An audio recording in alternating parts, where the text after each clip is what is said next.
So, hi everyone. My name is Allie White, and I am the Refrigerant Management and Transition Program Manager at Cascade Climate. And as Denise mentioned, I'm going to be talking a little bit more about carbon finance within the broader scope of financing life cycle refrigerant management and how some of this initial funding through carbon markets can really lead to building the foundation for LRM policy.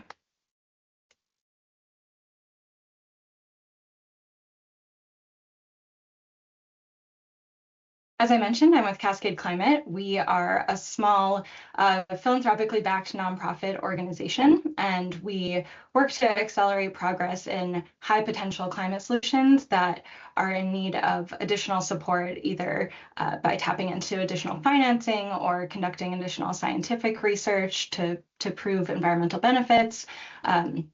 And specifically focused on our refrigerant management work. We're working to advance life cycle refrigerant management in Article 5 countries through supporting the development of really robust and high integrity carbon finance mechanisms, policy development and implementation, and engaging industry technicians, equipment manufacturers to understand what's necessary for really robust LRM practices. So before talking about different financing solutions, I think it's helpful to just lay out the problem a little bit more concretely. So this slide is trying to capture what durable life cycle refrigerant management systems actually require and the gap that exists between those requirements and today's reality in many Article 5 countries and non-Article 5 countries. So on the left, what these systems require to be sustainable and really robust. You need to create the end-to-end economics that make recovery worthwhile for technicians and refrigerant aggregators. There are real costs to recovering equipment, the transportation and handling, and there needs to be the required economic incentive for all of the actors to do the recovery. So we also need trained certified technician workforces at scale with access to recovery equipment and access to a market for the recovered refrigerant. The recovery infrastructure is necessary, as well as sufficient reclamation and destruction capacity, either in country or regionally. And then we also need chain of custody tracking, so being able to trace that refrigerant from the point of recovery from equipment to the point of destruction or reclamation of that refrigerant. And then the reality on the ground in many Article 5 countries, and as I said, non-Article 5 countries, there's currently no reliable revenue stream for the recovered refrigerant. This makes recovery a net cost to technicians and refrigerant aggregators, and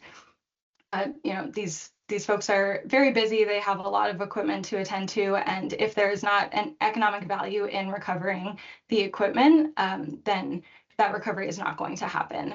So we also tend to have an informal, more disaggregated technician workforce without access to the necessary recovery equipment or training to use that equipment. As a result, venting is the default action during servicing and end-of-life replacement. There also tend to be few or no licensed destruction or reclamation facilities in the country or regionally, and ones that do exist are often cost prohibitively expensive to send refrigerant to. And lastly, there's a little chain of custody or tracking, and that creates a problem for just understanding where this refrigerant is being transported to, by whom, and who's responsible for responsible handling of the refrigerant at which stage. So this is not just a financing gap, it's also a sequencing problem. So policy implementation is really difficult without the necessary recovery and destruction and reclamation infrastructure in place. And that infrastructure won't materialize without some form of upfront investment or revenue premium. So this is where carbon finance can play a role.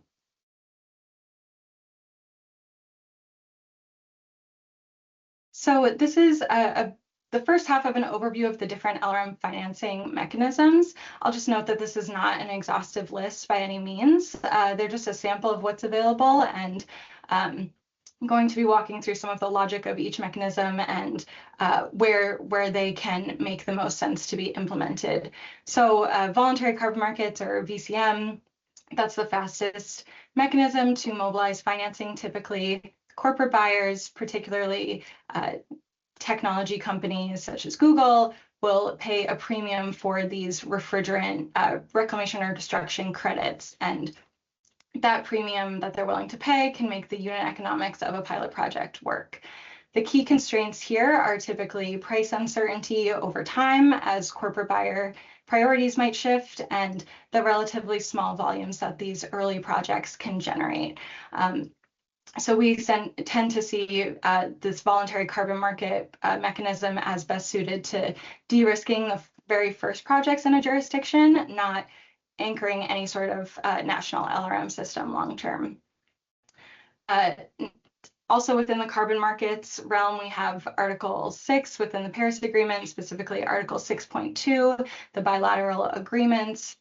These internationally transferred mitigation outcomes, or ITMOs, are powerful because they can bring country-level commitment, typically a higher volume of carbon credits than a voluntary project can over a longer duration of time, and it can help with the nationally determined contributions alignment. Japan's joint crediting mechanism in Vietnam is one example of this happening now. Typical constraints are the negotiation process that needs to happen between each two countries that are interested in working together, and the introduction of corresponding adjustments, which means that the host country has limitations in claiming those emissions reductions domestically. Multilateral finance, including the Multilateral Fund, Green Climate Fund, Global Environment Facility, among others. This is obviously an essential mechanism for grant-funded and blended finance infrastructure, where the commercial return on investment of these projects is non-existent or insufficient. The types of projects that can be funded through these mechanisms are very comprehensive. It can include digital refrigerant chain of custody system development, or technician training programs and equipment purchases, and national inventory developments of installed refrigerant banks. They can also be great for large-scale infrastructure projects. Some of the considerations here are just that this funding is subject to donor replenishment and disbursement cycles, and there are some funding ceilings that may limit the scope of very large infrastructure projects. Continuing with financing landscape, we have the development finance institutions, including Asian Development Bank, International Finance Corporation, and different bilateral DFIs. These can unlock equity and debt for specifically physical infrastructure at scale. And some considerations here are that sufficient return on investment is often necessary to access these loans. And also you need to prove additionality, saying that these projects would not have happened without this kind of intervention. So basically, the market on its own would not create the conditions where LRM, or refrigerant destruction or reclamation, can be profitable at scale. And then finally, we have extended producer responsibility mechanisms. These are typically where countries will end up on the policy front. It's a self-financing, domestically operated system where the end-of-life costs are internalized by producers and passed through the supply chain. It can really be tailored to each country's needs and the movement of refrigerant within the country. Obviously, it requires legislation and enforcement capacity, and there may be other financing needs while that policy matures and gets into place. So there's really no silver bullet for how we would finance the recovery economy. As you can see, we have the pilots and demonstration projects, early stage projects, scaling of the infrastructure, and then a full maturity where it's more of a self-operating system. And different tools are needed throughout different stages of building really robust LRM systems. So voluntary carbon markets tend to be really good for those pilots and demonstrations. Compliance carbon markets can lend more scale and longer term contracts for some of these projects. And then, of course, multilateral finance and policy can and should be implemented across this whole spectrum as is possible. And so just quickly, what well-designed carbon finance projects can build benefits to different jurisdictions beyond just the one-time carbon credits from the project. So this includes operational infrastructure, trained workforce, MRV, measurement, reporting, and verification systems and data. So all of these refrigerant carbon credits require that robust chain of custody documentation. That information can support national inventory development and also help lay the foundation for any sort of tracking or chain of custody requirements that would happen on a national level through policy work. Building robust stakeholder relationships can bring new investment and companies into jurisdictions that can lead to more sustained infrastructure and involvement from industry. Voluntary carbon credit methodologies can build the foundation for Article 6 and domestic carbon market LRM projects. And then for policy preparation, the project cost and emissions reduction data that is captured during carbon credit projects that can be used to really understand the costs of LRM as well as the abatement potential, and that can help inform industry investment in LRM policy and make the case for that. So I'll just close with these 4 main takeaways. First of all, durable LRM systems require upfront investments that most Article 5 countries can't finance alone.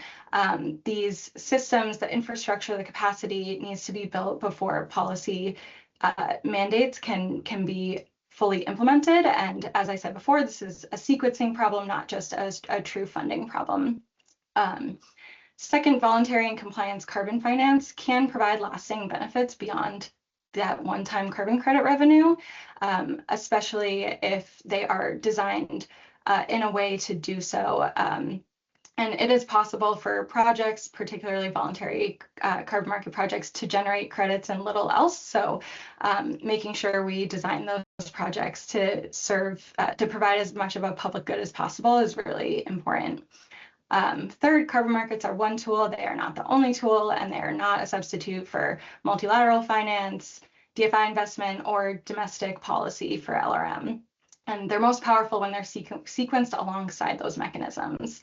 And finally, each financing mechanism is best suited to different stages of LRM development. So understanding what's needed on a national level in terms of LRM system development, understanding what's needed when is really important, and making sure you can tap into all of the financing mechanisms that are available for LRM in your jurisdiction. And I will stop there. Thank you so much.